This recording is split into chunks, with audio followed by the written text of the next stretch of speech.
We're going to discuss value index in this session and how to calculate a simple value index.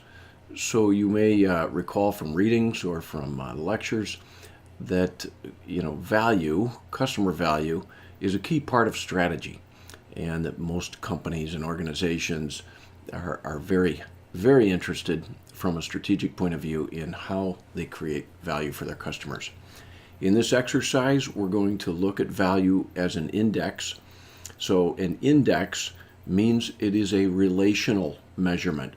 Indexes have no value as a single point of information.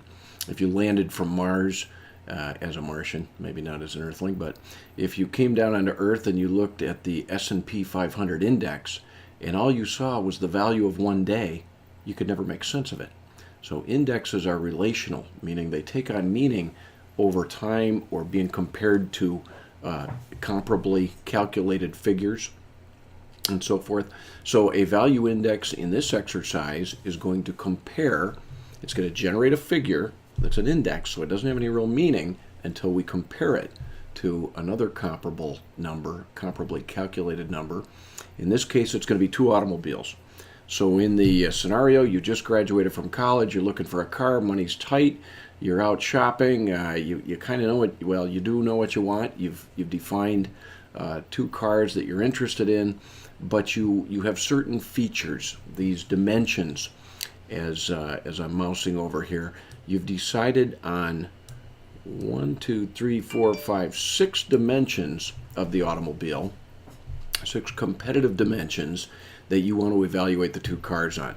So, provided that you've done a really good job coming up with these 6, that these are what really matter to you, but you haven't been sloppy in your work, you've thought this out, and that you then went over and said how important is each dimension to you.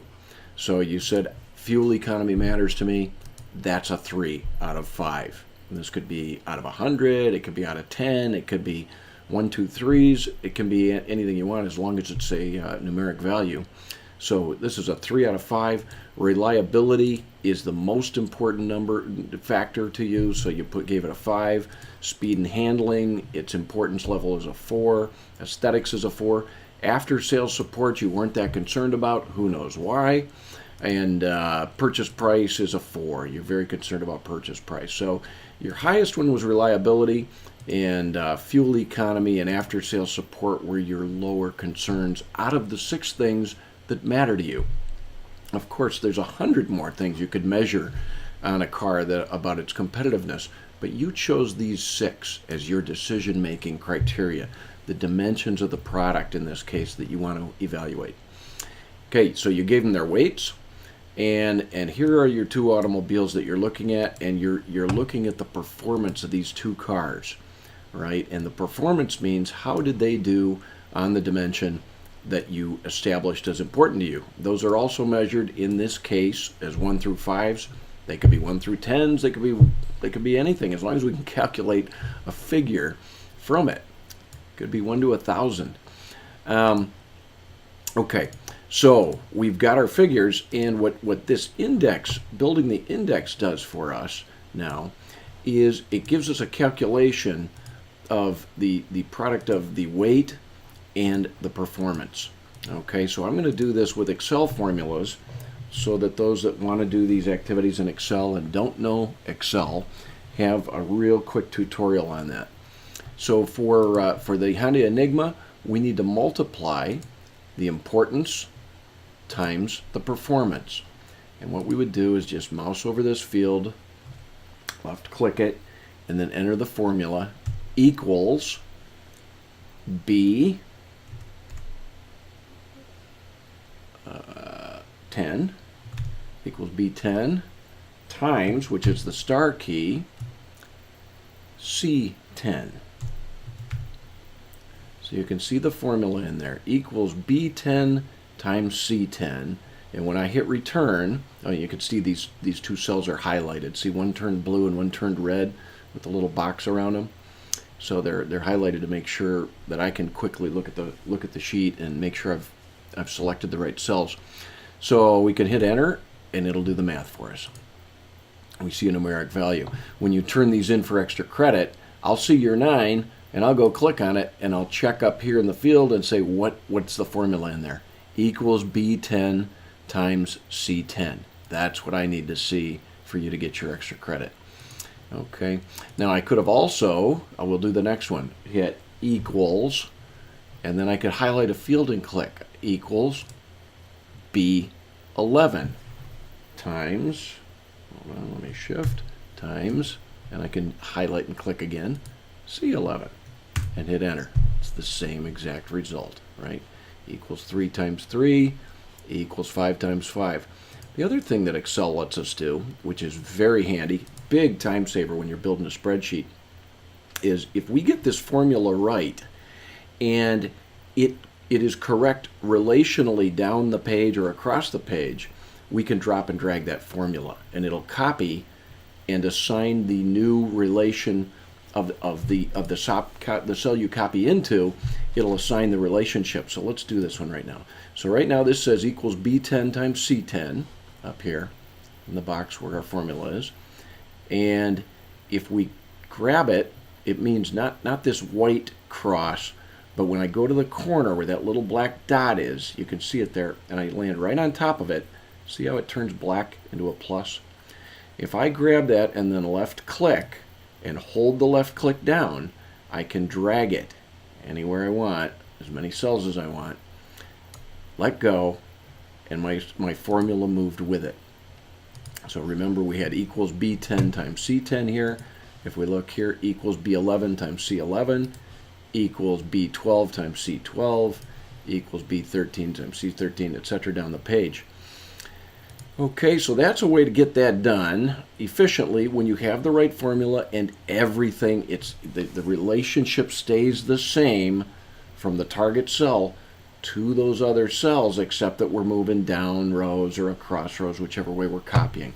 So you may want to, you definitely want to play with copying and dragging formulas because it's a huge time saver. Excel is really tries its best to help us be efficient. Okay, now what if I wanted to copy over here for the Chevy Volt? So now I want to keep B3. I don't want to multiply the Enigma times the Volt. If I grab this, go black, and move it over here without doing anything, it's going to do it'll move the same way as the last time. And now we're going to be multiplying C10 times D10. Let's go check it. Yep, equals C10 times D10. It did that because I just dragged across, and it said, okay, we're moving over one row, so these two become these two in my formula. It moves over one, just like I moved over one here. Okay, but that's not what we want. So how do I make this so that I can copy it? Well, I want one of the fields to move over one with me, right? I want it to go change from Enigma to Volt. So I want the second element of this C10, I want that to change to D10. So our copy was correct in that sense. This changed to D10. But I don't want my B10 to move over. So what do? I just put a $ in front of B. And if I did it to the 10, it would do the same thing. If I wanted that to freeze, I could also lock that one up, but I don't need to. So if I take this and make it the formula with a $ in front of the B, now when I come across, the B won't change. Whatever I put the $ in front of won't change. Okay, so now we have this $ equals B10 times D10. Okay, equals B10, it didn't move to C, times, wait a minute, times D10, yeah, times D10. B10 times D10. See, it's correct. 3 times 5, so it copied across correctly. Now, I didn't do these all with the $, so I can't just copy them across, but I can copy this down because I don't care. I don't need to fix that B because I don't care if it stays B all the way down. It's fine. It just needs to move these other cells, all right? So now the $'s still there, but it doesn't matter because it doesn't make the formula incorrect. So I could clean it up if I wanted, but I don't need to. So we've now multiplied into all of these value cells, and I've tried to show you how you can manually enter it, semi-manually enter it with clicks, or completely manually enter it with keystrokes, or how you can copy a formula once you've created it. Okay, so at the bottom here, we need to come up with a sum. The auto sum feature in Excel is really great. It's, oh my goodness, does it save you some typing and so forth. So the long way to do this would be to say equals, and I could type in E10 plus E11 plus E12 plus E13 plus E14 plus E15. That would be the long way to get the right number into this cell. I'm not going to do it because it's all those keystrokes we don't need. The short way to do it would be to enter the sum formula equals sum, and then in parentheses the cells that we want to add, E10 colon E15, and it automatically takes everything in between them. It selects that as a range.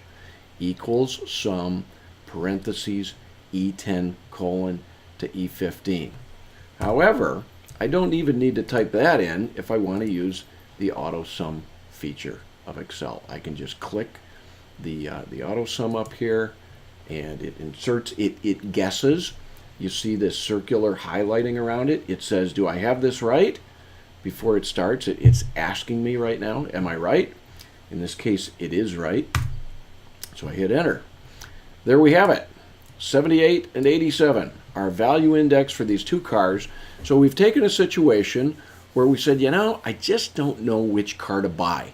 I don't know which one has more value to me. I like them both. I like different things about these two cars. Well, these are the 6 things that mean a lot to me out of potentially hundreds of things I could compare on cars. These are the 6 that I would make decisions based on. Those are the performance dimensions that I want to measure. I've said how important they were to me.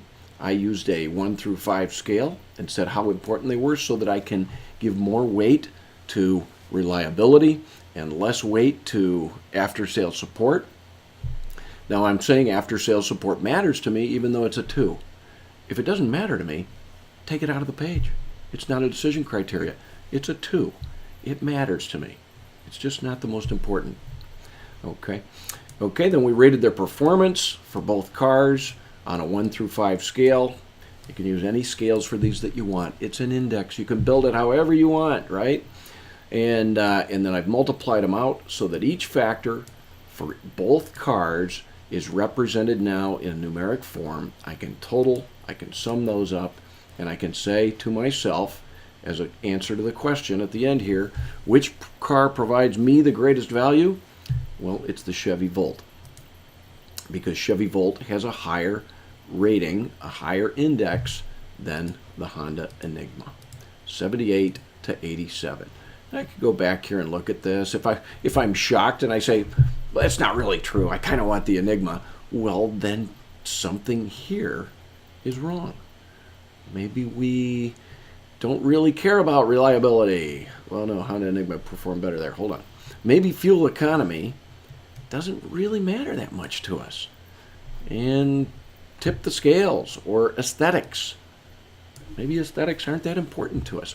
So if we don't like the answer, we can challenge our whole systematic way of getting around this. But if we did a careful job, it probably represents what we, how we feel. And in this case, time to head over to the Chevy dealer and buy a Volt. I hope that was informative for you. You now know how to construct a value index. If you did not have the basics of Excel down, maybe you learned something today. I hope you did. And that concludes our session.